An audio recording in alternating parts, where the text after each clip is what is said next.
There are still a lot of questions as to why former Washington football star Dwayne Haskins was on the side of a busy Florida interstate the night he was killed.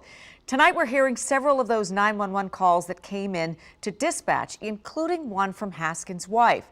Megan Rivers had to listen to these calls, and she's here now to share what she's learned. And we should tell you that some of the audio you're about to hear is pretty difficult. Hi, I'm calling because my husband, he was stuck on the side of the highway getting gas. He had to go walk and get gas, and then he said he was returning to the car on the highway. We were on the phone. He said he was going to call me back after he finished putting the gas in, and I kept calling and kept calling. He wasn't answering. Eventually, after 10 minutes of calling, the phone eventually cut off, and it's not working now. And I had his location, and I just want somebody to go in the area and see if his car is there, if he's okay, if anything happened to him. Ma'am. The woman on the other end of the phone identified herself as a wife looking for her husband. We never actually hear her say Dwayne Haskins' name.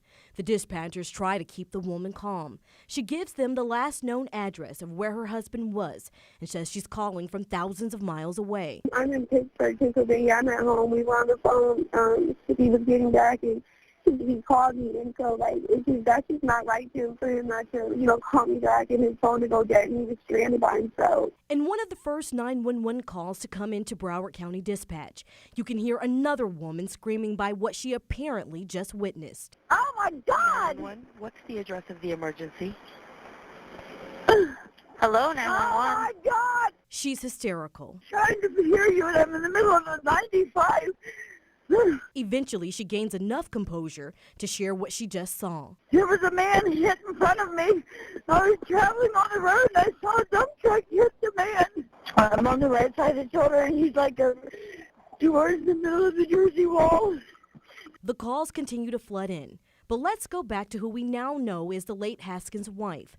The dispatcher gives her an update about what she knows about what's happening in the area and where she believes Dwayne last was. All right, so I don't want you to panic, but I'm going to be honest with you.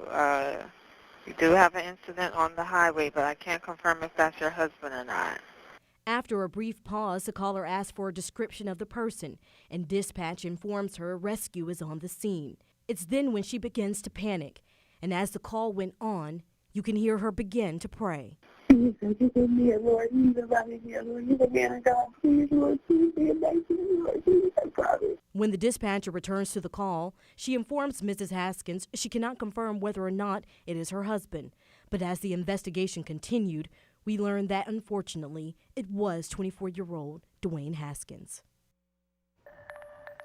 Now, according to the police report, Dwayne Elliott Haskins Jr. died on the highway. The report says his body was initially hit by the dump truck and then by a second vehicle. The report also says that both drivers stayed at the scene. Leslie? Hey, this has been so tragic for so many reasons. People have wondered how this could happen, and then to hear this happening in real time, it's really just devastating. Megan, thank you. We know that there are 3 services planned for Dwayne Haskins, one in Philadelphia, one in New Jersey, and a vigil at his alma mater, Bullis High School in Potomac. And we've got all those details for you on WUSA9.com. So, all right.